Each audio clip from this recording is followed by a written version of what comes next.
Hello, students. I am creating this video. Welcome to week 8. Just wanted to um, give you a short lesson on what we are doing this week. So just give me a second. I'm going to share my screen.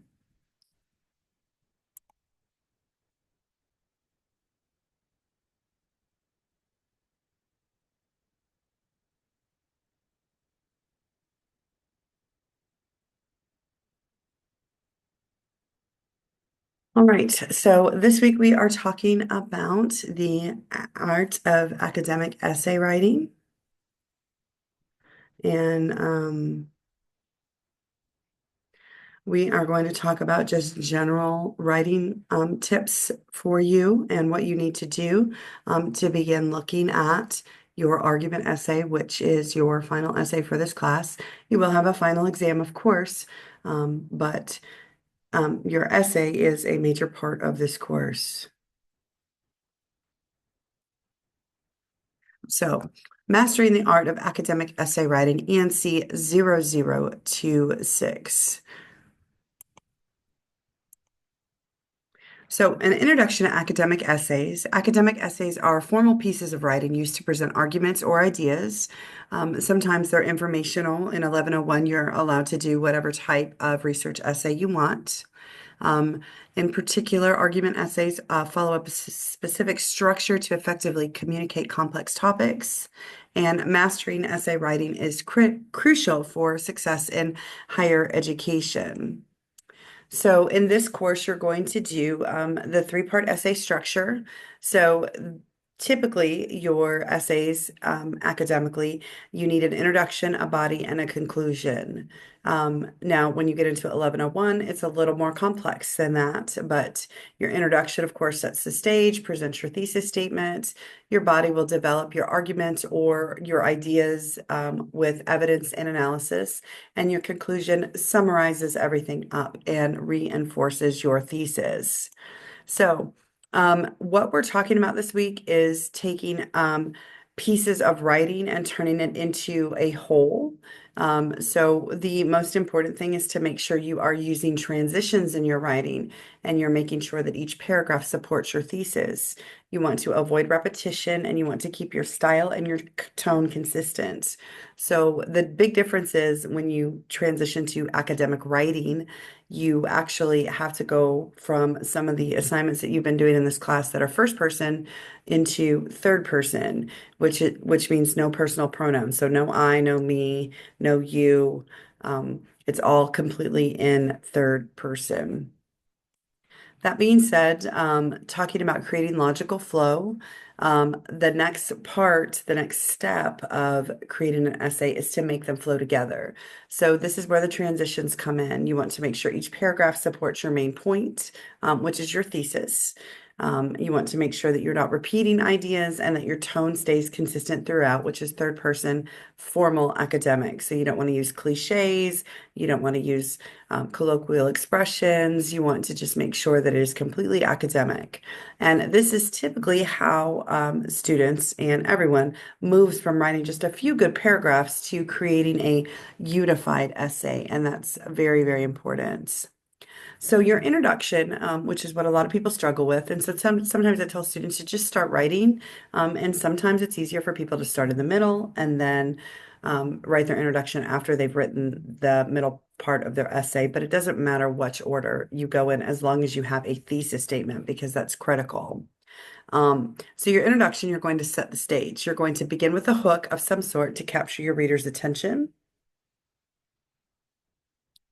And then providing background information on your topic, depending upon what you're writing about. And then presenting the thesis statement, which is the main argument of your essay, and then outlining the structure of your essay. So that's your introduction. Um, and typically, I mean, it depends on what you're writing about. Like if you're writing a literary analysis, then you would name the title and the author of the piece, but you're not writing a literary analysis. You're writing a academic argumentative essay. And so that's really, really important. So you have to make sure you introduce your topic. You have to include a brief synopsis of what your topic is going to be about without saying the words, today I'm going to write about. Um, and it's just a guide to your essay. So that's critically important. Crafting an effective thesis statement is literally a clear, specific claim that presents your argument. It cannot be too simplistic, like smoking is bad for individuals. It has to have reasons why smoking is bad for individuals or vaping is bad for individuals. You have to have all of that information.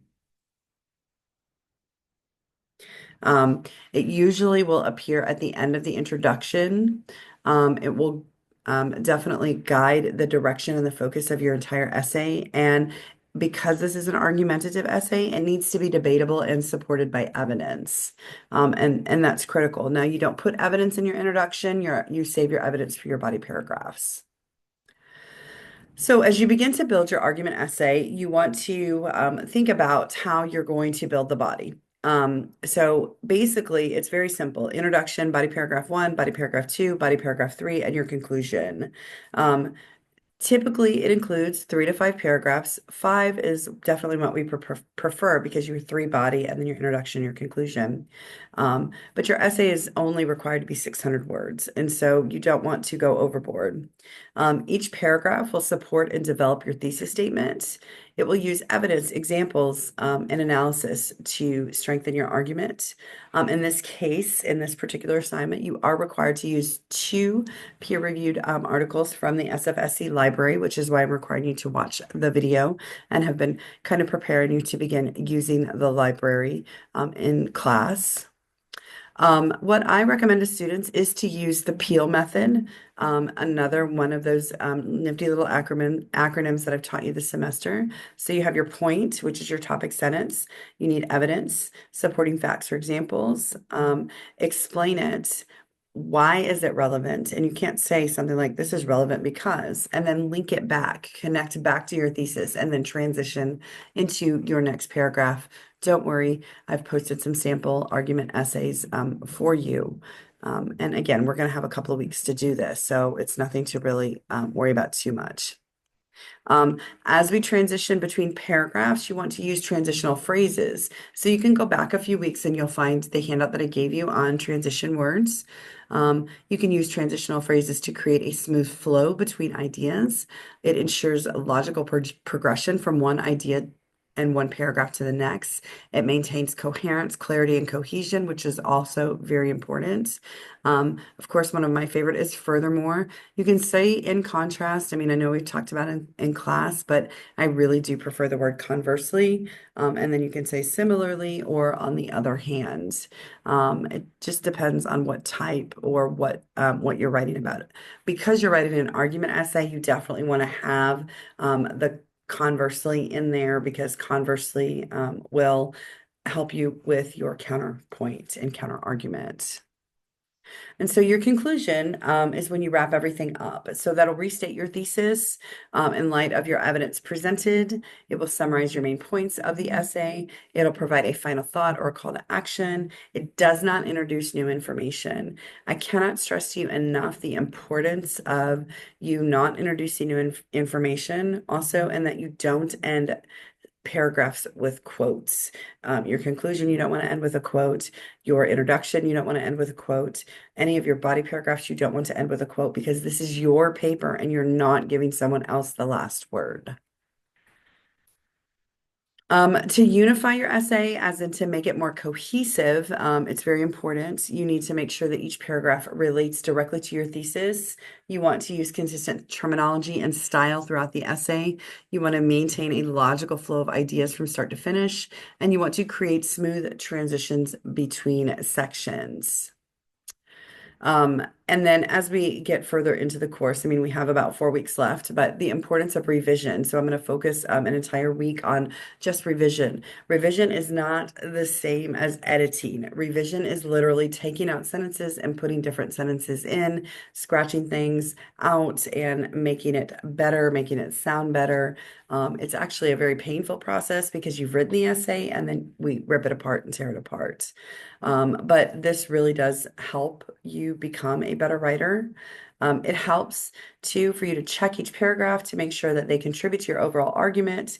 You want to ensure that your introduction and conclusion frame your essay effectively and definitely refines your language and eliminates redundancies, things that are repeated over and over and over again. You have to address counter arguments in order for your essay to be effective. So you have to acknowledge that opposition in order to strengthen your argument. Your goal is to destroy that counter argument, but you still have to address it. Demonstrates critical thinking and objectivity. It also addresses potential weaknesses in your thesis as well, and it will illustrate and show how your argument remains despite there are valid counterpoints. Now, this is a argument essay, but it's also a very narrative argument essay that I have taken a screenshot of here. But again, it's narrative, and you can't write a narrative essay for an academic English class at the collegiate level.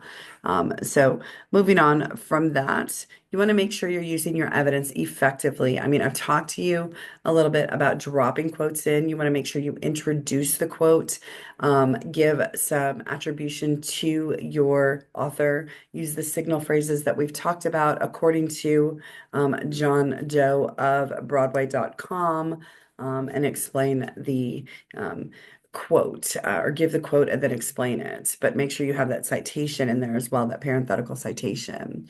You want to incorporate a variety of credible sources. Because this is only a 600-word essay, I'm asking you to pull two. You only technically have to use one in your essay. Two is better, just because sometimes it's easier to have a source that is in opposition to yours, or you can pull a quote when you address the counter argument. You want to use quotations and paraphrases and summaries appropriately, as in you don't want to go overboard. You don't want to over rely on the evidence. You want to use just enough. And that's a skill that'll come to you in time. It's certainly not something that will happen overnight. And we will work on that during the revision process. Also, again, going back to that Peel method, it explains how the evidence supports your arguments. And again, citing all sources correctly to make sure you're avoiding plagiarism. That being said, polishing, again, that'll come in the final 2 weeks of the course. You're going to proofread for grammar, spelling, and punctuation errors. You're going to ensure that the writing style is appropriate for the academic audiences. You're going to check your formatting and citation style for consistency. In this case, it is MLA 9. It is always MLA in the English classes. Any other organization or any other citation style is unacceptable because this is the English and Humanities Department, and we use the Modern Language Association most recent version, which is 9. And what I always tell students, again, as I've told you every week of this course, is to make sure that you're reading your essay or your responses out loud to catch some awkward phrasing and some flow issues. It will definitely help. That being said, just to wrap it up, some final tips for essay success. You want to start early. So I recommend you start this week. Seek feedback from your peers, seek feedback from me, your instructor. Make sure you stay focused on your thesis throughout the writing process, and also that you're practicing regularly to improve your academic writing skills. And you've been doing paragraphs every week. And so that is extremely important. I'm going to stop sharing for just a second. Um, so that you are, I'm able to transition over to the next portion here. And let me just go to a couple of things that I have in my drive.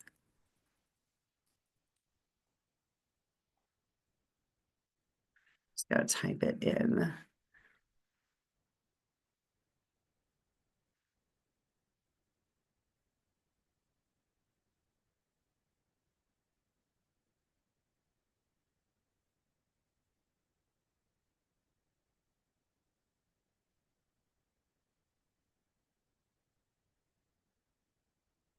Bear with me one second. Of course, you realize that I'm out of town and I'm trying to get all this done.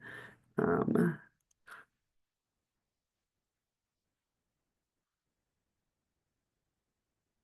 Saved it on my desktop, so let me find it here. Yeah.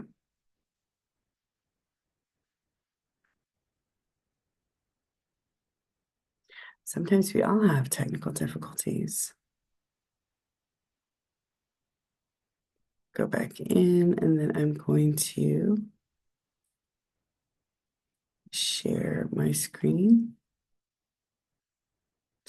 Okay, so this is a sample student essay. It is called Likes, Lies, and Losing Focus, the case for curbing social media use. And I just kind of wanted to show you a couple of different instances here. Obviously, it is formatted in MLA 9. You have your heading here, um, your MLA heading, and this is your title. This is the introduction. What I tell students is typically your introduction shouldn't be any longer than 10% of your paper. But that's just a general rule. You're not tied to it at all, but you don't want your introduction to be too long. It's finding that right balance. So your introductory paragraph here is in today's hyper-connected world, social media is both a source of entertainment and stress. While platforms like Instagram, TikTok, and X, formerly Twitter, provide opportunities for connection and self-expression, their overuse is taking a toll on college students' mental health. Colleges have seen an alarming rise in anxiety, depression, and poor academic performance, trends that increasingly correlate with excessive screen time. So, this is the actual thesis statement right here. And I don't know if it's going to let me highlight it, but we're going to try.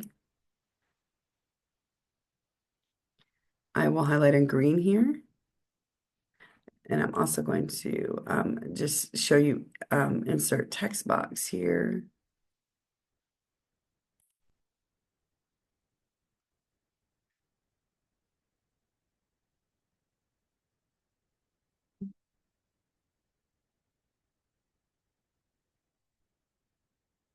So your thesis statement is in green. Social media use should be limited among college students because it contributes to mental health issues, reason one, impairs academic focus, reason two, and promotes unhealthy comparisons, especially during formative years of identity development.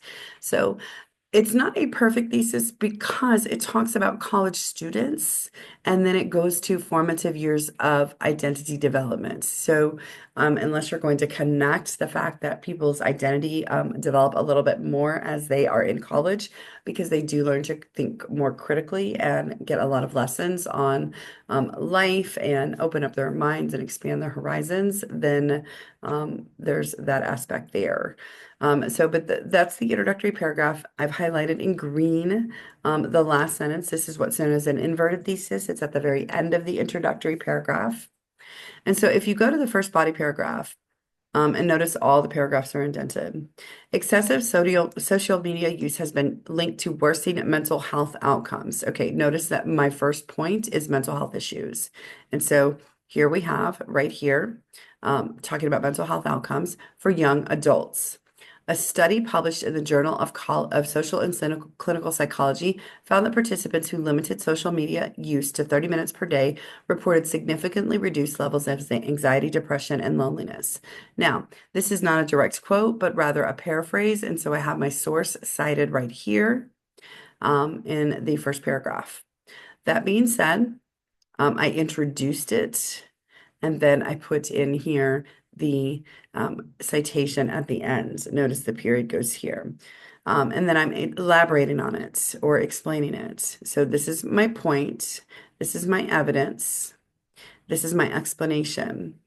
The constant scrolling and consumption of curated content often creates an illusion of perfection in others' lives, which can make users feel inadequate or isolated. So again, you have this here, source one, and then we've got moreover, which is another transition word. Social media distracts students from academic responsibilities, okay? Impairs academic focus is my second point. So again, I have that, I introduce that, and then I have my source. So that's my evidence. Third sentence is my elaboration. And then here I just close out and make sure that's connected to the thesis again. With the attention being one of the most valuable academic resources, limiting social media becomes a necessity rather than a luxury. Third paragraph is unhealthy social comparisons, back up to the thesis here, unhealthy comparisons. So again, there you have it. And then I have my um, my topic sentence, okay? My point, my evidence here, cyber psychology, behavior, and social networking. Again, I paraphrased rather than direct quotes. And then I am linking it all together. Now, this is my counter argument. So I am going to highlight this and I'm going to pick a different color. We'll use blue here. I'm going to insert a text box here just so that you know. Let me find it, draw a text box.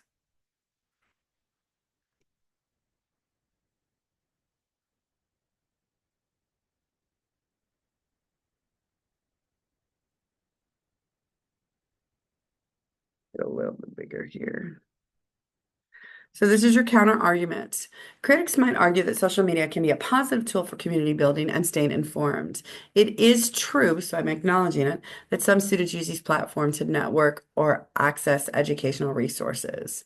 Your keyword here is your rebuttal. However, because you're arguing that point, you've acknowledged the counterclaim, and now you are at this point discussing how you're right and they're wrong, but you're not doing it with I'm right, you're wrong, and that's just the end of it. It's just a short paragraph. Now, this one needs indented, so let me fix that here. All right, and so this is my conclusion paragraph. Ultimately, the mounting evidence is clear. Limiting social media use supports mental health, boosts academic performance, and protects students from toxic comparisons. Beyond individual efforts, institutions have a role to play in promoting digital wellness. And again, there's my conclusion paragraph. Now, I want to scroll down to the last page just so you can see the works cited page. These are my sources. They are in alphabetical order. You have Farduli Jasmine et al. Means there's more than 3 authors. Melissa Hunt et al., more than 3 authors, and then Larry Rosen et al., more than 3 authors. Now, I chose in this particular sample essay to paraphrase. So I just wanted to make sure that you had this, and this is also in your information for this week, your content for this week. And if it's not, I'll go ahead and upload it. I am in the process of leaving to come back, but I wanted to make sure you got your video today so that you had time to watch it. I'm going to stop sharing the screen and then I'm going to head back to Panther Central because there is, of course, another video for you to watch, which is the video on your how to use the library, just to make sure that you are aware of how to use the library. So let's go into Panther Central. Let's go to Brightspace. We're going to go to content for you guys this week. And obviously I need to make sure that I'm sharing my screen. Where'd you go, Zoom? There you go. All right, let's go to share my screen. Bam. And share it here. Okay, so obviously there's the reminder, of course, that there was no class this week, but I just want to make sure that you are aware of your weekly objectives. That's to make sure you understand the structure of an academic essay, your introduction, your body, your conclusion. You learn how to effectively combine paragraphs into a unified essay. Practice using the library and databases to find credible sources, so they have to be peer reviewed. So make sure you watch the library video. And then develop an essay outline using guiding questions. So going back into week 8, if you see here, I have the video for how to locate academic sources. There's also a Word doc on how to use the library. This, of course, is the PowerPoint on claim evidence and reasoning that I wanted to make sure you have. I will also make sure that the outline or the PowerPoint that I went over for mastering the academic essay is on here. A graphic organizer for using the claim evidence and reasoning argument for essays. 50 different argument essay topics. The world is your oyster. You can write about anything that you want. And then I do have both argument papers here as well. Your assignments this week are not too awful bad. Of course, you have to watch the videos. I'm not giving you a quiz this week that I know of. I'll double check just to make sure. So as soon as I stop screen sharing, I'll let you know. This is your grammar practice. It is sentence and grammar practice on cohesion and clarity as well. And then you have this is your discussion board. So your discussion board you have to do because we missed the seat time this week in class. So basically what I'm going to have you do is I want you to use the following guiding questions to organize your thoughts. You're going to create an outline for your essay. So what is your topic? Please do not write my topic is. I mean, it literally needs to be an outline. It doesn't have to be a perfect outline. It doesn't have to be a formal outline, just needs to be an outline. So, you make sure it's MLA formatted as in your name, the class, the dates, all of that. But it's a discussion board, so there's not a lot I can really do with that. What is your topic? You may want to try your working thesis. What are your three main supporting points? What kind of evidence will support each point? Make sure you have your counterclaim in there. Then find at least two credible sources. Use your library database or Google Scholar to locate two reliable academic peer-reviewed sources that relate to your topic. So because it's argumentative, you have to decide what you're going to write about, and you have to have these two sources here. So make sure that's done. And then you're going to post it. You're going to post it, and then you're going to comment on two other students' postings. Helpful, constructive feedback. This is a graded assignment and it is going in the grade book. So please make sure you get it completed.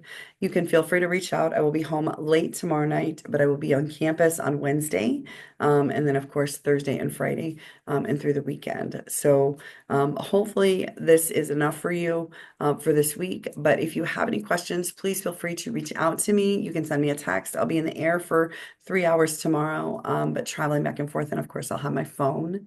I will not get back until super late tomorrow night. But like I said, I'll be back on campus on Wednesday. I hope you guys have a fantastic week. And I have lots to tell you about my wonderful trip. And I look forward to seeing you next week. So have a fantastic week. And again, feel free to reach out if you have questions.